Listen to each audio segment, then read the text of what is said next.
Hi there.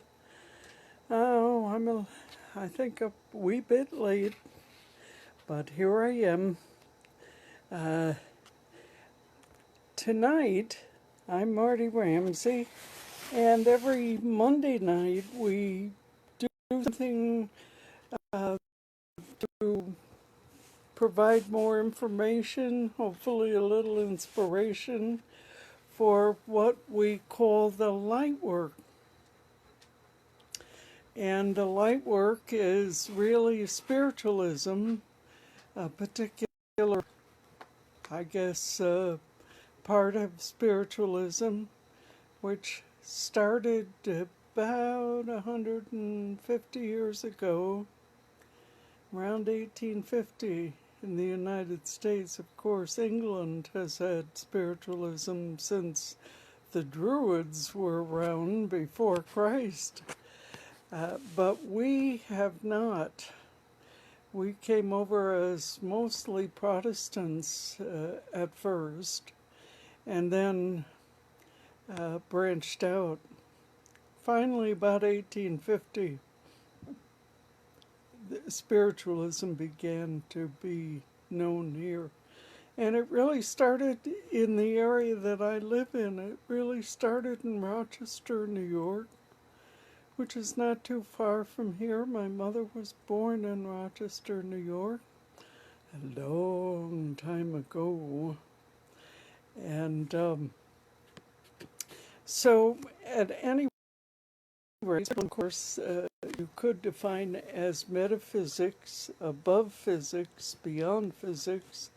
Most spiritual paths are metaphysical paths, which take into account all the things seen and unseen. So what I've been doing with it, I started by channeling. I do receive information from Spirit, and in that, I try to share it with others and let you know what Spirit is impressing me with. And I've been doing that. I've been reading off what we used to call in the Lightwork sacred sheets, explaining things about life. Recently, Spirit impressed me with the idea of explaining more about our particular version of the light work. And it simply is light broken down into various lengths of rays and vibrations and focusing on each of those. Of course, all of them together comprise what we see and think of as the rainbow. And each day of the week is dedicated, if you will, to one of the parts of light. In other words, one of the colors of the rainbow. Last Monday, we investigated the blue ray, which is on Sunday. I started the week before with the yellow ray, and you can see I'm wearing something with yellow and a little yellow angel with a little yellow teardrop. And the teardrop represents life on the planet that indicates we're not ready for ascension yet. And if you have watched the news, which I actually have not been watching today, the sadness of it, you see that the planet is very unbalanced. When we talk about light, we really are talking also about density. So what happens is when people misqualify, their actions are misqualifications. We think of them, or at least the action, as very dense. And if they do it enough, we think of them as dense people. And there's a lot of density going on in Afghanistan right now, sad to say. I want you to remember, however, something another teacher, Esther Hicks, who channels an entity or group of entities that call themselves Abraham, has said about the sadness in the world, which, to paraphrase them, goes something like, I can't get sad enough to make other people happy. So, in terms of what's happening in Afghanistan, you can't get sad enough about it to change it one iota. What you can do is send out the Christ, love, healing, and joy like we do on Sunday nights. And every time you start to worry, to think of yourself beaming that group of vibrations right to what is just now one of the densest places on the planet. There are very light places on the planet. When you think of the good work that Mother Teresa and her nurses did, when you think of hospitals and doctors and nurses working 24/7 with this COVID virus, giving to others, reaching out, and all the good people doing all the good works that they do every day, you can begin to understand there's a tremendous range of density on this planet. Some people are very light. They do good works. They care about others. They're loving. They're strong in that. They're wonderful people. And there are others who are just incredibly dense and doing damage. Not all of them totally understand it. In fact, I think a very small portion understand what they're doing is dense. I think, unfortunately and very sadly, a lot of them think they're doing the right thing. And apparently for them it's okay to murder. It's okay to kill people. It's okay to mistreat them. It's okay because you're right. Now, I find that misguided. And I do believe in sending light into situations. I also think, like the South American natives do, there are a tremendous number of them who believe in worlds beyond our worlds, and that those entities from those worlds have visited us. And they so much believe that, they call them the Sky Brothers and Sky Sisters. And I can accept that. Being a spiritualist, I absolutely feel they're on the right path, that there are plenty of entities who we could call Sky Brothers and Sky Sisters. And unfortunately, I also feel that Gene Roddenberry, who wrote Star Trek, had the right idea when he probably channeled the information that the Star Trek people were going to observe a prime directive, which is not to interfere with other planets and other life forms unless their ship was endangered. So I think that we don't pose much of a threat to beings who are much higher than we are, much more fully evolved than we are. So I don't think they have to worry about that. And I think they do obey some kind of prime directive, and they leave us alone to work it out ourselves. Secondly, we all apparently have private contracts. We come into this existence in this particular time, knowing where we're going and pretty much knowing who we're going to be, at least pretty much what area we're going to be in and what kind of lifestyle we're going to have. And we do that to work on ourselves. Now, the good news is if you are not part of what's going on that is so dense in Afghanistan, your private contract doesn't include it. The people I really feel disappointed for are the soldiers, our soldiers, who lost arms and legs and sight and hearing, and, of course, so many who died. And it would seem as if the waters are going to cover up all the improvements and they're going right back to the way they always were. A kind of murderous, bloody group of people who were rather savage in their treatment of everybody, but especially women. And that's a very sad thing. And I think if you know servicemen, that's a very sad thing.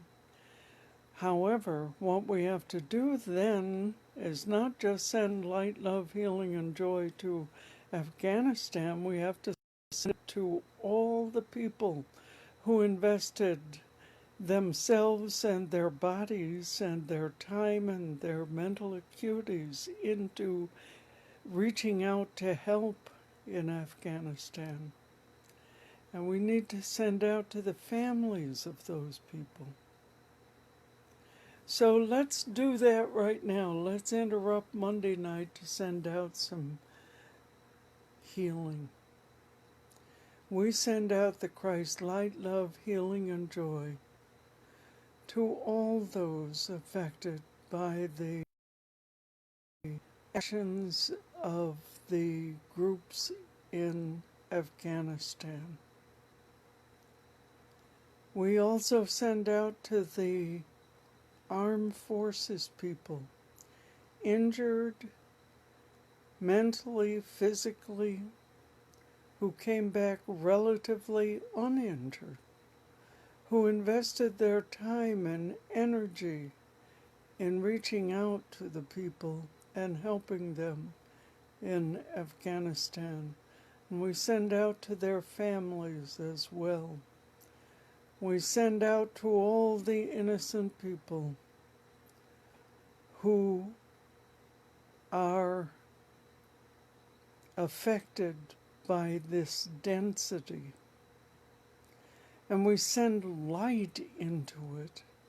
We begin to visualize every time we worry, we visualize light coming into all darkened areas, all dense areas in Afghanistan and around the world for that matter.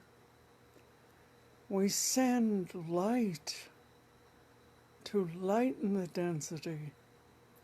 We send love to bathe everyone in higher healing vibrations. We send healing energies to cleanse and push away all the darkness, all the denseness. And finally, ultimately, no matter how long it takes, to be replaced by joy. And let us sit for a moment in that energy, sending it out.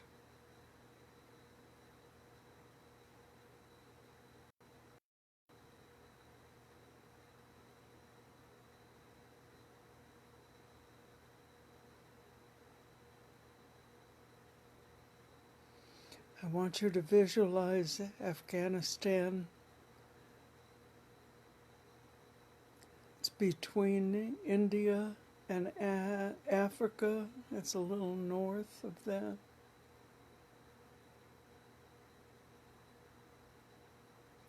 I want you to see it getting lighter and lighter and lighter.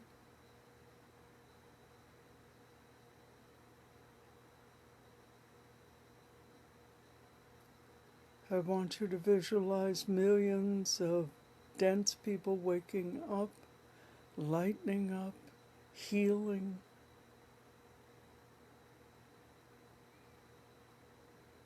I want you to visualize all of our armed forces men who had an investment in Afghanistan being healed, and their families being healed, knowing that the light of God never fails. The light of God never fails. The light of God never fails. The light of God never fails. Selah. All right. Now disconnect from that energy. Shake it off so you don't carry it with you. And when you feel overwhelmed by the sadness that can come upon you for so many people on this planet, both your immediate people that you know and relations and groups like this. Haiti, we didn't even send out to Haiti. Please, later, send out to Haiti. Haitians have suffered and suffered. I lived in Miami for over 12 years. And there's a main group of Haitians there. And their plight is not really known to many Americans, but they have had a terrible time. If it isn't the physical earthquakes and storms, it's a corrupt government hurting them. They're poverty-stricken. Haiti is in such need of our light. You could send light 24/7 the rest of your days and not send enough, I guess. But it's important to understand that really, in order to do this effectively, really have to understand what Abraham was telling through Esther, that you can't get sad enough to affect a positive outcome. You have to be able to send out and let it go. The reason I was able to work with people who suffered greatly for almost 30 years in addiction treatment, and believe me, most people become addicted to medicate themselves from their past. Very few are walking along the street one day and say, hey, I think I'll overdo the drinking, and stay with it and get really profoundly addicted with drinking and drugs. Drugs are very easy to get addicted to from, say, pain and doctors. That's a different thing. You have a muscle hurt, and so you take this narcotic, which was dispensed. Narcotics were rather freely dispensed before this. Now they're tightening it up and finding alternatives to reduce pain. But people do get addicted, and I'm not talking about their past. I'm talking about good old alcoholics, and I'm talking about the fact most people became alcoholic based on some really difficult times in their lives. And when I was working in the field, we saw a lot of that. And of course, I took their life histories, and their life histories were filled with pain. Now, I was able to work with those people and give them what I could. I'm not saying I cured them. I'm not saying I fixed them. What I did is offered them treatment and programs and ways to build new, fresh beginnings and new lives. And I did that, and they did whatever they did with what I offered.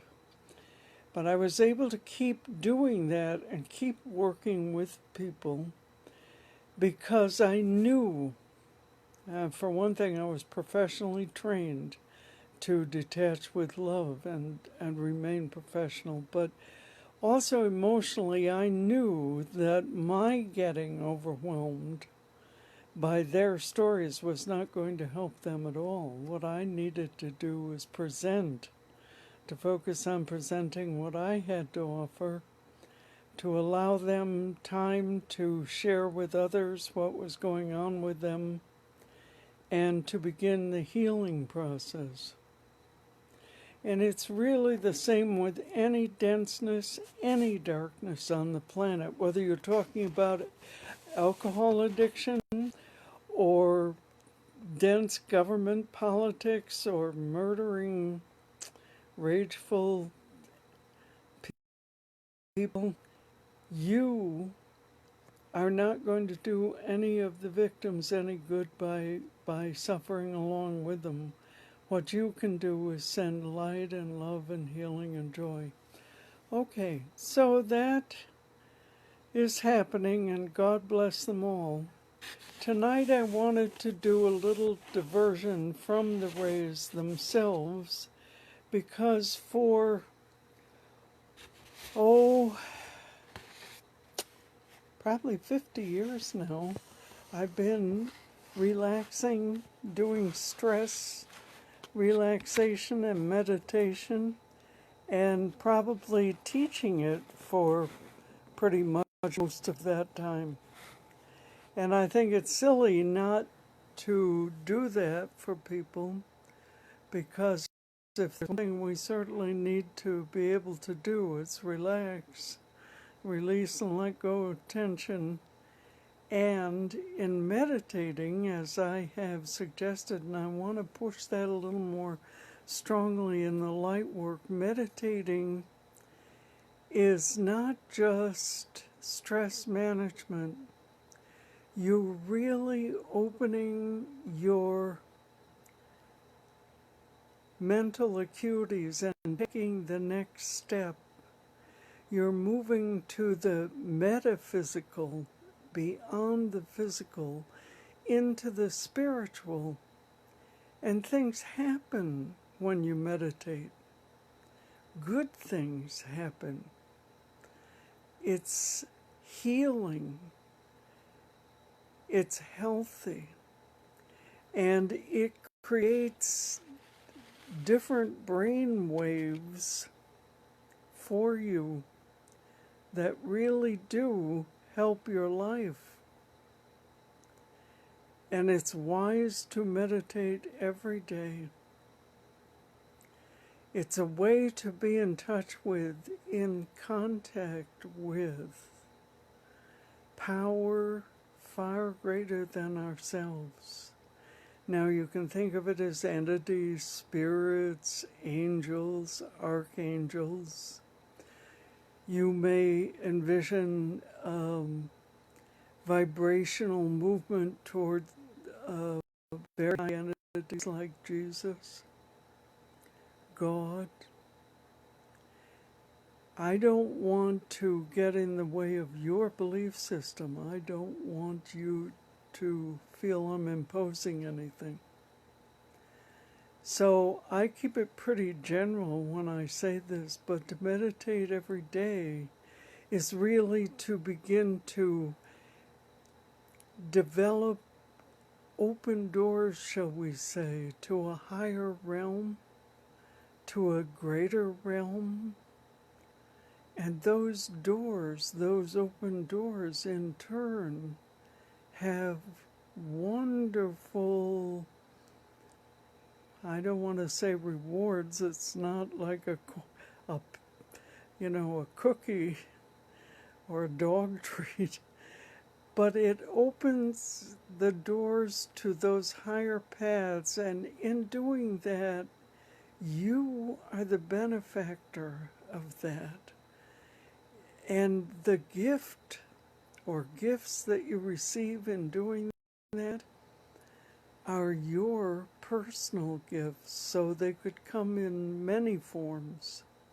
Do you know that there are people who actually have grown new toes? Look it up. Visualized and have grown new toes. New toes. Not very many people can do that. That's kind of borders on, sounds like magic, doesn't it? But I guess I do envision a world that if people will become a little more sophisticated in their beliefs, if we can lighten this planet up, if we can actually move this planet into the fourth dimension, you're going to see things, and we may not be alive in these bodies, but as I spoke before about reincarnation, we may be here on the planet. I think what you're looking at, and I can't say 100 or 1,000 or 10,000 years from now, but I think people will grow new hands, new arms. Instead of simply fixing them, they will grow new ones. They'll be able to do that. I think, and I know I'm sounding weird, but I'm thinking that there are entities out there monitoring us with the prime directive, not really getting very involved with us directly, but so evolved that they can do that they can manufacture whatever they need physically. And they probably don't even need physical bodies, but if they want them, can manufacture them, manifest them. Oh, there's so much we don't know about life beyond this life that the entities I channel just give me a hint, a whiff of what it's going to be like. And I know that's them putting that thought in my mind and those thoughts in my mind. And I know for many it would sound absolutely crazy. At any rate, meditation is a very good thing. And I'm going to do the presentation of the rays. We'll perhaps do the pink ray next week. And I did stop because of Afghanistan being such a wrenching thing that's happening right now, and so is Haiti. So are the wildfires up in our northwest and in the west in Canada. They're just people who need our light, love, healing, and joy everywhere. And when you think of COVID and the hospital beds overflowing in Florida, I also think some of the governors are a little denser than other governors. We certainly need to send our light, love, healing, and joy. So I'm not feeling very guilty about interrupting the presentation of the rays. But I want you to think about meditating every day for a few minutes. But I want to tell you also, it hinges on a couple of things. So I'm going to start working on this with you. The first thing I want to say is you're not going to be able to relax if every muscle in your body is tense. And when you think about it, your mind and body work together. So when you're thinking tense thoughts, if you simply begin to become aware, you'll notice how tense your body is. There are a couple of really tense areas in the body. One of them is the back of the neck, and one of them is the small of the back. That's why people get backaches so easily. That's where it centers, down there in the lower back. And also in the neck. The neck is this incredible place separating our head from the rest of us, and all those nerves running through, all those veins and arteries. You've got your carotid artery in there, pumping blood up into your head. And so the neck is a very delicate, very important, critical area to relax. And it's very hard to do. because it's always carrying this thing. And this thing weighs what, 15 pounds? It's a bowling ball. And it's always rolling around down there. Even when you sleep, you're not taking all the tension off your neck. That's why they keep devising all these different pillows to try to get your head resting, and so you can let go of all the tension in your neck. It's a very tricky place to relax. And since the best way to meditate is sitting up, you have to deal with the neck tension when you're meditating. And you have to begin to learn to release it and release the muscles in the neck as much as you possibly can so that you can meditate with all the tension, or as much of the tension as possible, released from everywhere in the body, including the neck, and still be sitting up with this thing on top of your neck. So it's tricky. It's tricky to meditate. They always tell you to sit in a straight back chair and so on, blah, blah, blah. I had a very spiritual friend who always meditated lying straight down in bed. She didn't go to sleep. The danger is when you relax all your muscles and your neck, and your brain says, oh boy, we haven't been this relaxed in a long time, sleep time, and boom, you're sleeping. So yes, in some ways it's not a good idea to meditate lying down. She was an experienced meditator and very psychic, so she went into other realms and so on. I think if you find a comfortable chair, not a straight back chair necessarily, but a comfortable chair where you can keep your spine relatively straight, and yet I would suggest that it have arms on it so that you are not pulling your arms down from your shoulders. You want a chair that has an armrest on it. See how my, let's see, where am I here?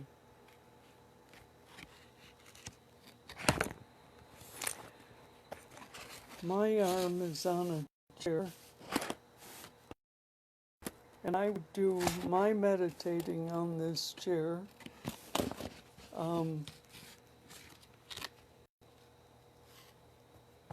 So that my shoulders do not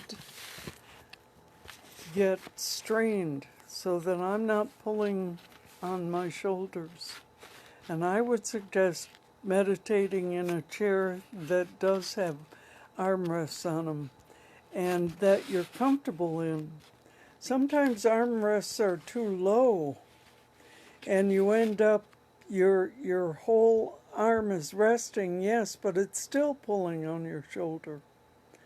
So what you want to do is find in your house a chair with armrests that's high enough so that your arm is resting and the shoulder joint is relaxed. So because the whole idea is to be able to let all the tension, the excess tension, go in the body without falling asleep. That's why it's good to do these guided meditations. Nevertheless, as I used to tell my students, they became in addiction treatment when I was teaching them stress management, nevertheless, If you've been deprived of good sleep for a long time, and you start in and you sit down and meditate and you do the things I'm going to teach to release the muscles and relax and let go of tension, you may find yourself falling asleep because your body is saying, finally, finally, we're getting somewhere with this rest and relaxation. And also, what I teach can be used at night when you are lying down. And it's the push-pull theory of muscle relaxation. And as I say, I've been teaching the push-pull theory of muscle relaxation for about 50 years now. And what that is it's kind of like if you ever change a tire on a car or watch someone change a tire on a car. It goes, and then you release the car, you change the tire, and then you want to take that pump and lower the car slowly back down to the ground with the new tire on it. You put the lever in and it goes up, down two and up one, down two, up one, down two, up one, down two, up one. And it's the same theory in terms of relaxation. This fist is tense. Okay, so I'm going to release it and it'll relax some. Now, if I tense it very tightly, I am letting the muscles get all tense and then I'm releasing them. They're going to be more relaxed than they were before. And if I do it a third time and really tense this fist and release, my hand is going to be even more relaxed than it was before. This is the theory of muscle relaxation, the push-pull theory. In other words, if you tense the muscles in your arm, your whole arm, very tightly and release and let go, you're going to be releasing more tension than you achieved. In other words, your arm's going to be more relaxed than it was before you did that. And that's how we do the push-pull relaxation. You want your body to be entirely relaxed before you relax your mind. You're not going to relax your mind in a tense body. So the first thing we do in terms of meditation is muscle relaxation. So we're just going to do a little bit tonight. It's running late, but we're going to do a little bit of relaxation. So if you're not comfortable, I want you to get comfortable right now in your chair. Just relax wherever you are right now. I want you to put your feet on the floor, because if you cross your legs, you're going to be unable to work the muscles you need to work to relax things. So I want you to just put your feet flat on the floor in your chair. I want you to put your arms at the side on the armrests. Hopefully you have armrests. Take a deep breath, because the third part of this is breathing. You want muscle relaxation. You want your breathing relaxation. And then finally, we do a guided meditation to relax the mind. And of course, if we're doing it in the light work, the reason is twofold, both to relax the mind and to open up higher pathways so that we can experience a more full metaphysical existence beyond physical existence. So now, with your feet firmly on the floor and your arms on the chair, I want you to think about releasing, relaxing, and letting go of all the tension in the body. But to do that, I want you to concentrate on doing it one section at a time. So what I want you to do is concentrate on your feet. Now, I don't want you to cramp, and the minute you start even having a sense of cramping, I want you to let go. Don't do this. Stop.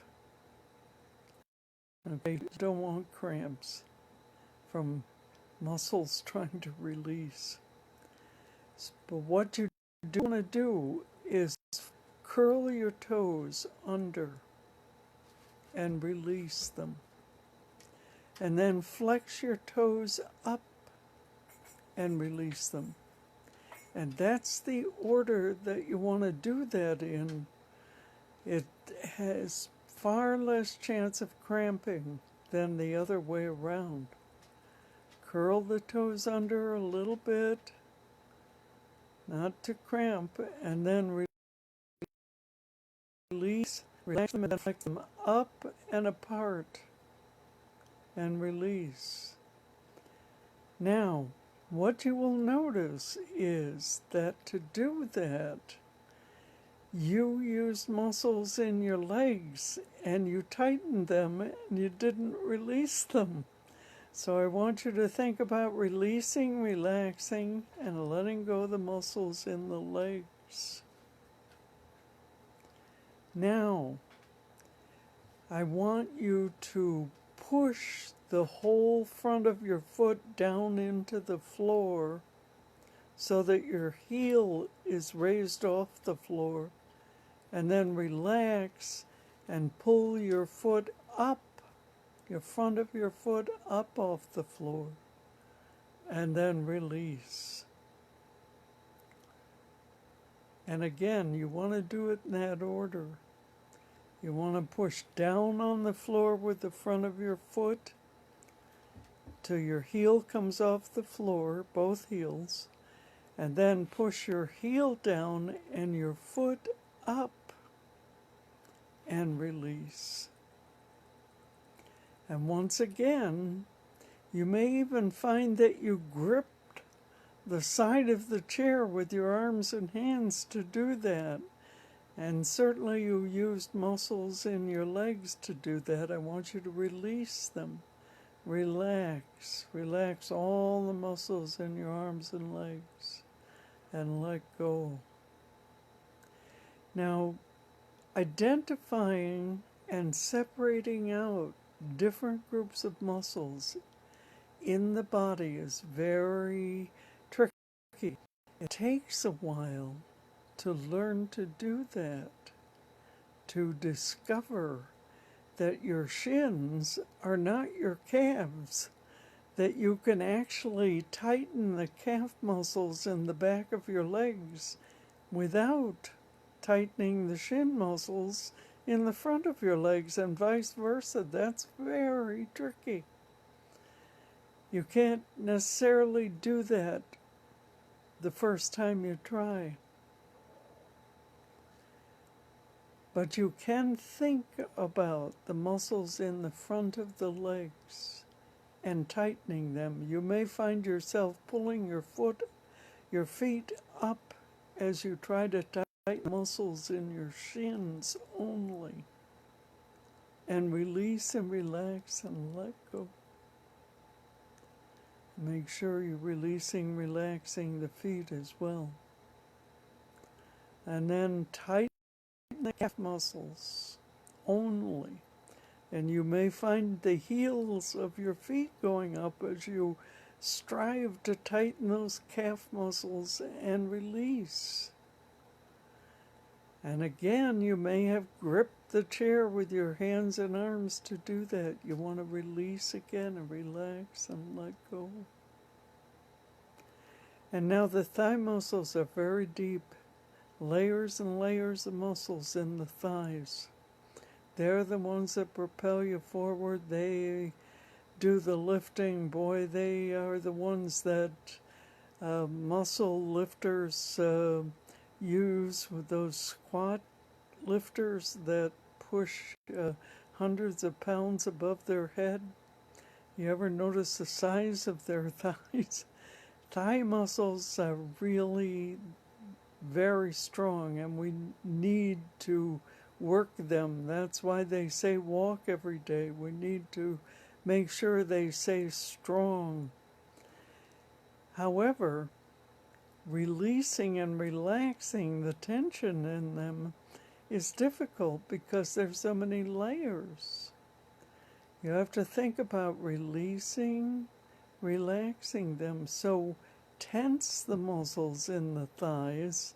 Tensing them is kind of a progressive deal where you start tensing and you keep on tensing and you keep on tensing and tensing until you've got most of the muscles in the thighs tense, and then you release.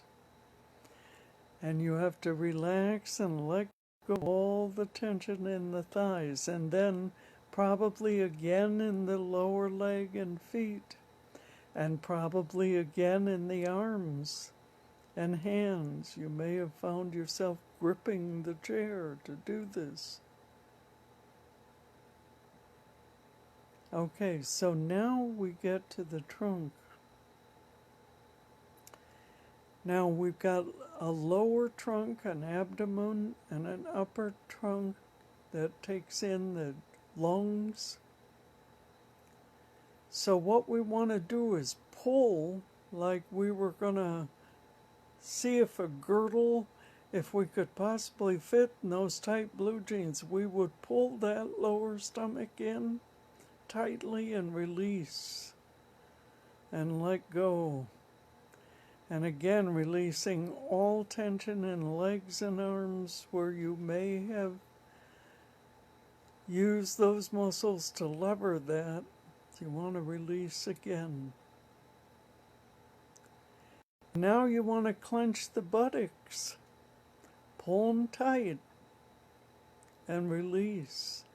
You know, that's part of the Kegel procedure for tightening. If you have bladder problems, they talk about clenching the buttocks, pulling them tight, and releasing them. Right now, we're not into tightening them or developing them. What we're trying to do is relax them. So you just clench the buttocks once and let go.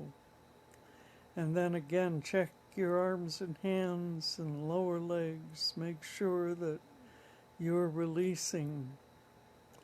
And then you pull in the chest muscles. Pull them in. Probably end up exhaling as you do. You pull them way in, all the chest muscles and the abdomen, upper abdomen.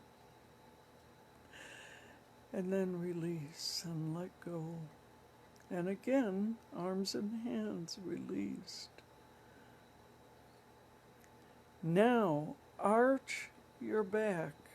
Arch that back. Get that small of the back.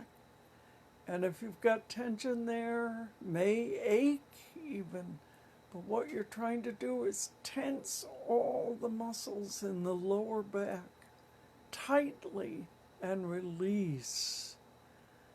And relax and let go.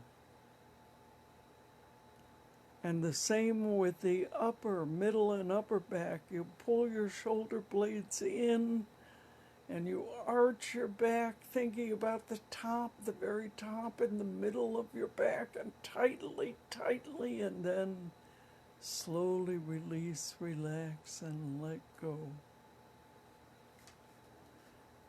Now, what you will do with your hands, one at a time, is Make a fist. Take your right hand, make a fist. Now tighten all the muscles in the lower and upper arm as tight as you can. And release and relax and let go.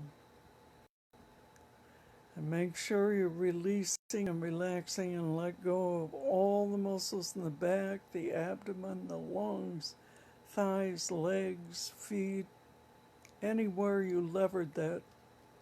Let go again. And now the left hand.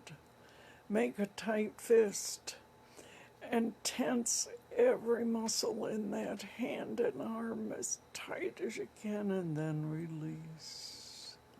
Relax and let go. And now you have we're up to the neck. And I want you to think about the whole body being relaxed. I want you to take a deep breath, gently but deeply, and release. Another slow, deep, but very gentle breath. Don't gasp. Slowly, gently, gently, gently. Breathe deeply and release. And now, make sure you follow the neck exercises very carefully, because the neck is very delicate, very subject to twists, turns, and you don't want that. You're trying to release the tension. So I want you to turn slowly, gently, carefully, all the way to the left, as far as you can, but without hurting. It should maybe ache a little, but not really hurt. Okay? Now when it's all the way over, now tense the muscles in the jaw and neck tightly and release. Before you move your head, release. And now slowly, gently bring your head back to center. Very slowly, gently. And now to the right side, turn very slowly, very gently to the right, as far as you can comfortably turn. And when you're comfortably turned, as far as you can, now tense all the muscles in the lower jaw and neck and release them before you move your head. And now turn very slowly, gently back to center. You see how delicate that is? Very delicate. The other is, again, should be done in the same way we did the feet. I want you to do the head in the same sequence, or you run into trouble. So I want you to put your head forward and down as far as you can. Don't push it with your hands or anything. Forward and down as far as possible. Pull, pull down. Now slowly and gently bring your head back up to center. And now keep going and tilt it all the way back. All the way back. Pulling, pulling, pulling. And now release slowly, gently going to center. Now release any tension in the hands, The arms, you may have levered that with your hands and arms, found yourself gripping the chair, found you tensing your back or your legs or your feet. Release, relax, let go again, let go again, relax, release. And now we're going to breathe. We're going to fully breathe, and we're going to take ourselves into even deeper relaxation with deep breathing. Make sure you have released and let go of your hands, arms, legs, back, all the places, especially the neck and the small of the back. The arms, release, relax, and let go. And now I want you to take a breath in, slowly and gently, on a count of 5. When you get to 5, I'm going to ask you to hold that breath for just a second or two, and then release on a count of 5 back down to 1. So, I'll give you time to get rid of your air. I'll say get rid of all your air, get ready to begin. So in that space of time, you'll be able to be one with us, okay? Okay, get rid of all your air, get ready to begin. Begin. Inhale slowly, 1, slowly, 2, 3, 4, 5, hold, hold. Now release slowly, 5, slowly, 4, slowly, 3, 2, 1. Relax, release, let go. Let go of any tension anywhere in the body where you levered that deep breath. Your arms, your hands, your feet, your knees, your neck, small of the back. Release, relax, and let go. And let us do that again. Get rid of all your air. Get ready to begin. Begin. 1, 2, 3, 4, 5. Hold, hold. Begin to exhale. 5, slowly. 4, slowly. 3, 2, 1. Relax. Let go. Let go of all tension. Arms, hands, neck, small of the back, feet, knees, legs, anywhere where you levered that breath. And we'll do it a final time. Get rid of all your air. Get ready to begin. Begin. 1, slowly. 2, 3, 4, 5. Hold, hold, hold. Now begin to exhale. 5, slowly. 4, 3, 2, 1. Relax. Release. Let go. Let go of anywhere you levered that deep breath. Small of the back, neck, arms, hands, knees, feet, anywhere. Release. Relax. And let go. Now you can get to the point where you can do that for 30 seconds. Inhale. 15 seconds hold, 30 seconds exhale. It will take a long time to develop that. but you can do that if that's interesting to you. If not, 5, hold, 5 is great, very refreshing, very relaxing. As long as you let go of the arm and hands or anywhere where you've levered it, tend to grip with the hands, tend to tense them when you do that. So now what I want you to do is close your eyes, begin to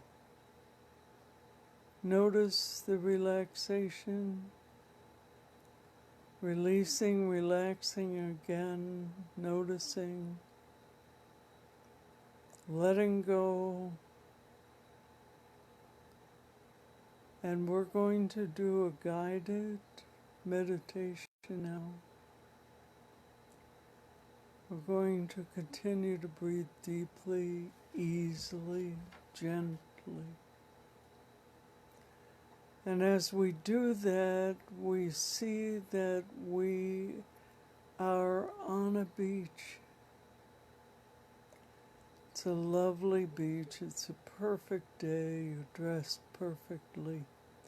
You have on just the right clothing for this beach. You're walking along this beach. Sky is blue, puffy white clouds in the distance. You can hear the waves. You can smell the surf. It's a beautiful day.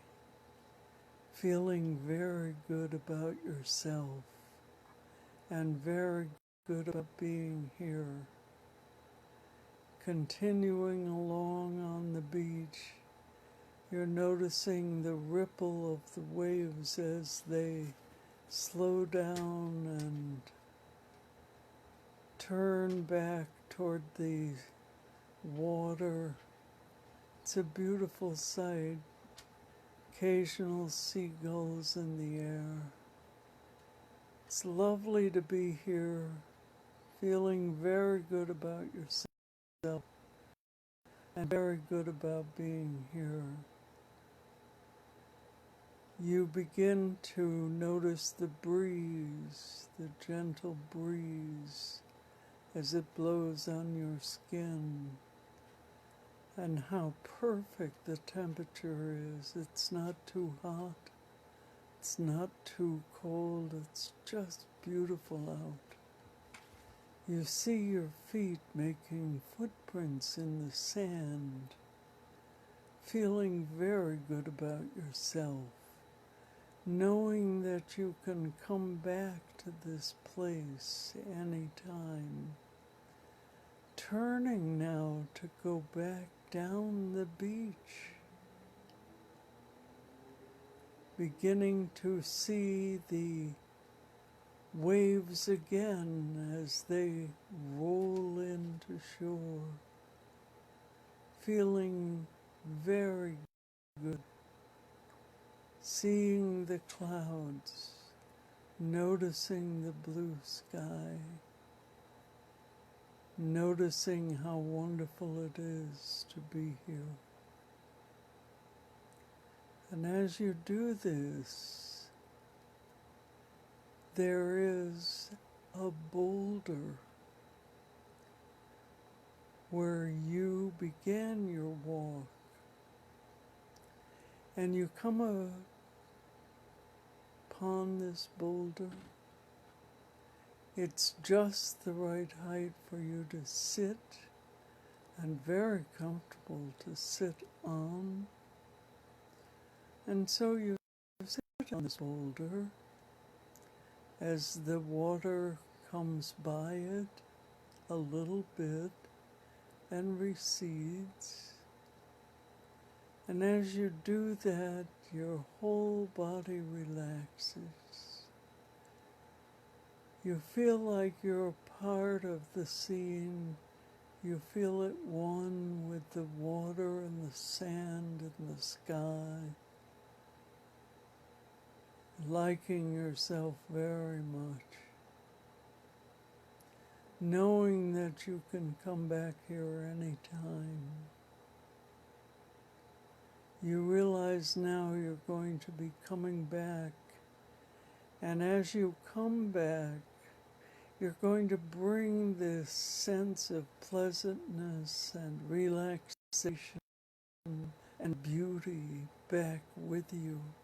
And it's going to stay with you throughout the time that you're awake. And so now you begin to come back down into the room that you're in. You begin to move your fingers of your hands, your toes. You're moving your hands, you're moving your fingers. You begin to open your eyes. You're opening your eyes now. You're coming back into the room. It feels so good to come back into the room. Can't wait to feel the relaxation and how the tension has eased. And now you're beginning to become fully aware that you're in the room, that you're back a part of what is here, and that you can do this any time to bring upon you peace of mind and relaxation. Not just during the day, but before you go to bed at night, before you sleep, you can do this. And we'll be doing more sophisticated, longer meditations. And until then, we will also be exploring the rays. And until then, I would suggest sending out whenever you're anxious. Take that anxiety, that extra stress, and transform it into light vibrational energy by sending it to wherever and whomever you're worried about. Okay, and until then, we do send out healings every Sunday night at 8:30. And every Monday night we come and talk about things at 8 o'clock. And we will pursue meditation.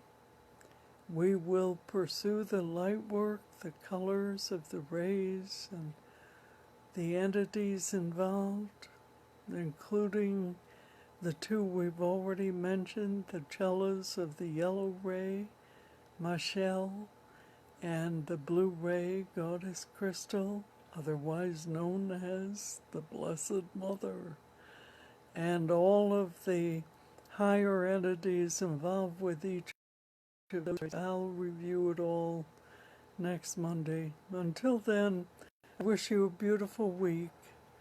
I hope that you're able to transform any negativity and worry and concern you have into energy that you send out to others. And in the meantime, God's blessing be upon you, and good night.